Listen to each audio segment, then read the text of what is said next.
ዓለም ይባረክ። ወንጌል መሰበክ ስላለበት ይሰበካል። ኢየሱስ ክርስቶስ መነገር ስላለበት ላልሰሙት ለአሕዛብ ቤት በጨለማ ላሉት ይነገራል።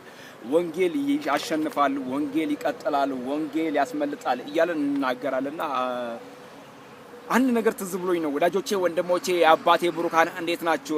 መጽሐፍ ቅዱስ ላይ ጎልያድም ዳዊትን ናቀው ይልና እንዲህ ሚል ቃል አለ።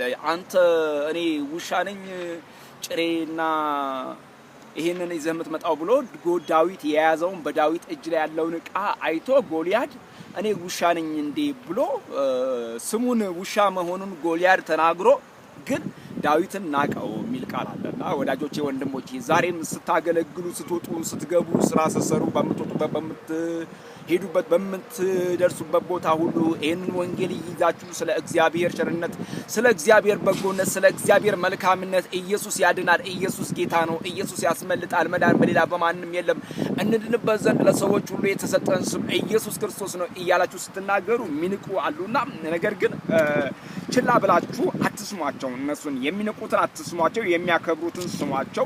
ከዛም በኋላ የእግዚአብሔርን ወንጌል ይህንን ታማኝ የሆነውን ኃያል የሆነውን ጌታ በኢየሱስ ክርስቶስ ገናና የሆነውን ጌታ ያለ የነበረ የሆነውን ጌታ የእስራኤልን ቅዱስ እግዚአብሔርን አገልግሉት ልላችሁ እፈልጋለሁ እና በወንጌል መካከል ስትናቁ፣ በወንጌል ስትሰደቡ፣ በወንጌል ልዩ ልዩ ፈተና ሲደርስባችሁ እንደ ሙሉ ደስታ እየቆጠራችሁ ትለፉላችሁ እወዳለሁ። ተባረኩልኝ። አምላኬ እንደ ባለጠግነቱ በክብር በክርስቶስ ኢየሱስ የሚያስፈልጋችሁን ሁሉ ይሙላባችሁ። እወዳችኋለሁ። ወንድማችሁ መስፍን ነኝ።